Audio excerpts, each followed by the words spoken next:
everyone. It's good to see you all.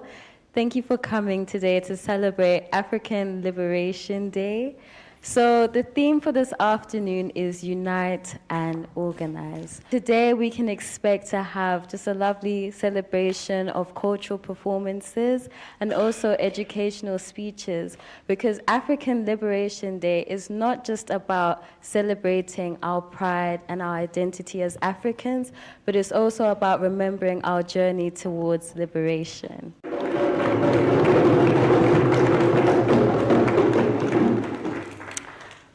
Thank you, Thandi. Today, African Liberation Day that we are celebrating reflects the fact that we Africans have not yet achieved our goal, which is our freedom, and provides an occasion on which we can reaffirm our commitment to Pan-Africanism, meaning the total liberation and unification of our people in an environment of justice, peace, and prosperity for African people and the humanity as a whole.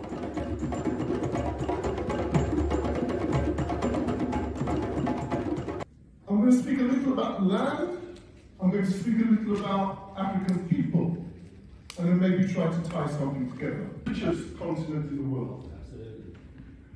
And whoever controls Africa becomes not only the richest, but the most powerful people in the world. Yep.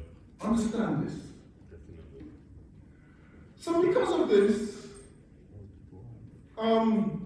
everybody wants to own Africa. But they understand that by controlling Africa, they become not only the richest, but the most powerful people in the world. But the problem that they have is the only people with a legitimate right to control Africa is who? Africa. African people. We are the ones, at home and abroad, as Garvey told us, who have the right to control the riches of Africa. You notice that we're poking our head up a little bit now, yeah? In the Sahel, saying this is ours, you can't have it. We haven't done that for a long time. So this is an exciting period to be alive in as an African person.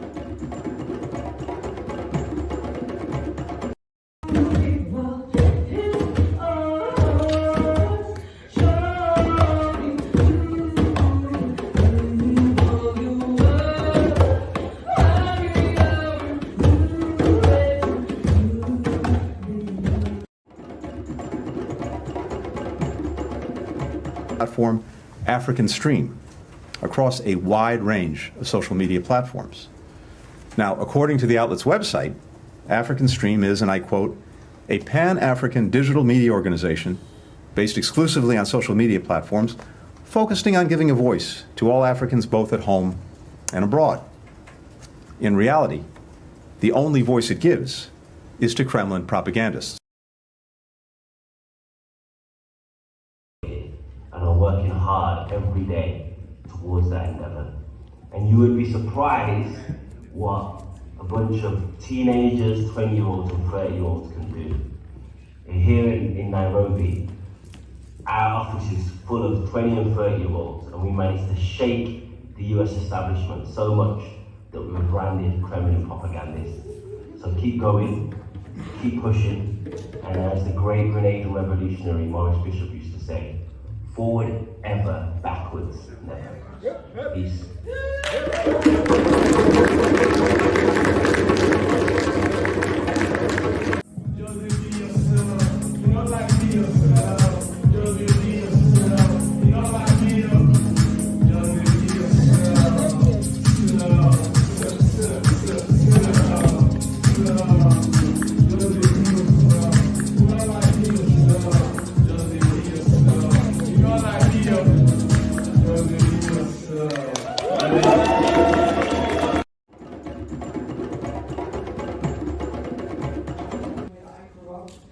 This one was quite different from what I usually do. I don't work with bright colors very often, but I wanted to incorporate the colors of the Pan-African flag and also just keep it very bright and colorful.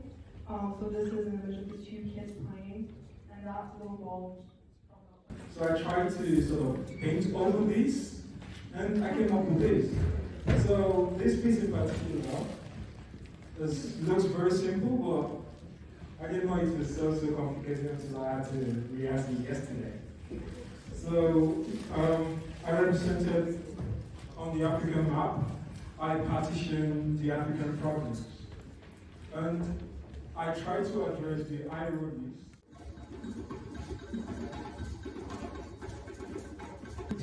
And vital air we breathe, clean. Africa must unite. From Congo's cobalt to the diamonds of Botswana and Salone, Africa must unite. The liquid black gold after the beginning or end on earth, the pinnacle of human potential is discovered once you master your destiny. And as Africans, ours is the golden age. We are the origins of humanity. And what we're seeing right now is the ability that we can carve out our own destiny and walk this earth as gods and goddesses.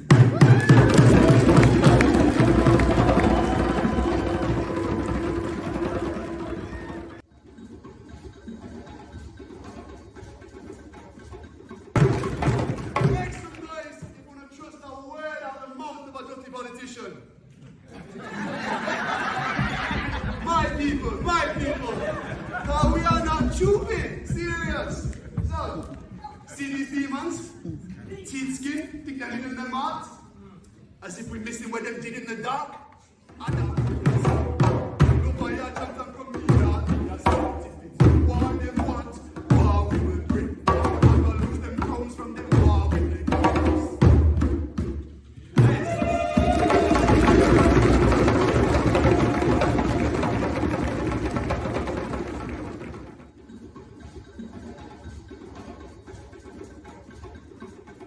But Angela Davis tells us that revolution is an everyday struggle and we're working towards systemic change. Although reform is also change, it doesn't actually replace the system or remove the one that's already existing. It just means that a conscious student knows that we have a duty to humanity and we can use the tools at our disposal to do so. But the revolution can't be brought about by students alone. We're only the spark. So through the integration of students, what was going on. So the response from that led to obviously international outrage. There was more boycotts and more pressure was put on the apartheid government, which eventually led, about 18 years later, to the fall of the apartheid government. But till this day, obviously, we are still fighting. It was their grassroots mobilization, where they were able to mobilize a lot of rural people in the South to go ahead and vote against racial segregation, and which evidently led to the development of some key figures within their movement, like Kwame Ture.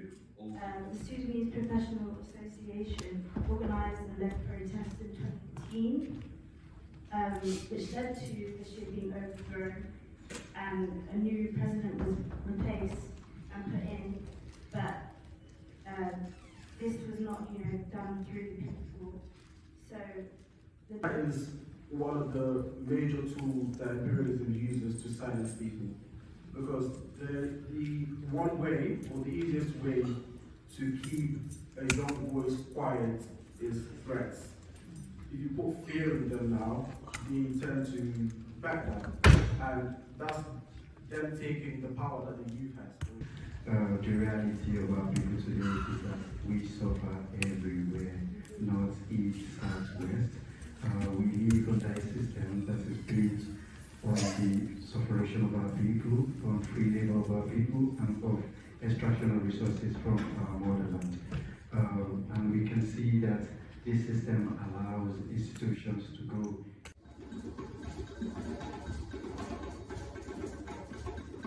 Games were about unity and collecting more, as opposed to the European games, the traditional European games. Think of Ayo or Wari or Mankala, right?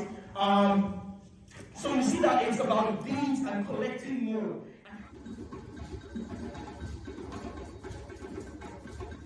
Because there is no more. We say no more. Yeah, man. Thank you.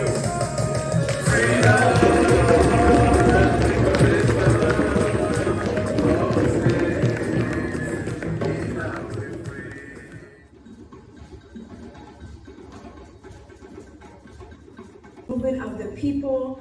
I am talking to you from up north. I am currently in Niger, a country that is part of the Revolutionary Anti-Imperialist Alliance of Sahel States countries. To you, so that I can really emphasize how important it is this African Liberation Day to protect and defend the Alliance of Sahel States by any means necessary.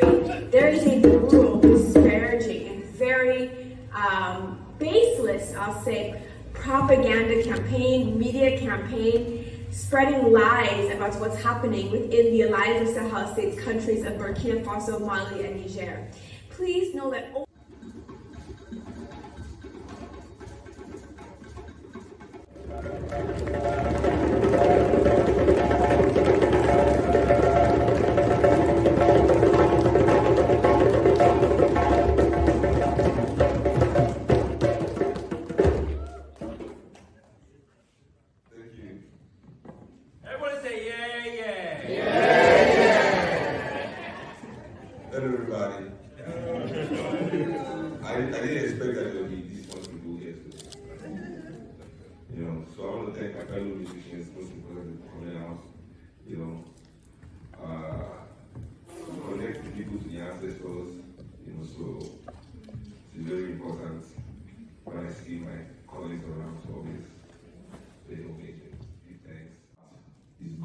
so ferociously and aggressively to everybody. If the richest man in the world is throwing fascist salutes, I think African people need to sit up. And I think one of the things that we forget is that one of Hitler's biggest supporters were Jews. People forget that the rich Jews, the elitist Jews, the educated industrialist Jews that put all the money behind Hitler when he first popped out. Because Hitler was against the gays. People forget that too. His first target wasn't the Jewish people or the socialists. The socialists were set up. But the first was, he was a moral soldier. Why all these homosexuals around? Why all these men kissing men? And all that shit. And these Jews, being children of God and moral, upstanding, spiritual. Yes! Hitler is the one. And today, because of our lack of organization of African people, there's a lot of, I see similarities in us and those led to the slaughter. In that our brightest, famous people are all lining up behind fascists, because fascists tell them that they hate transgender and gay people too.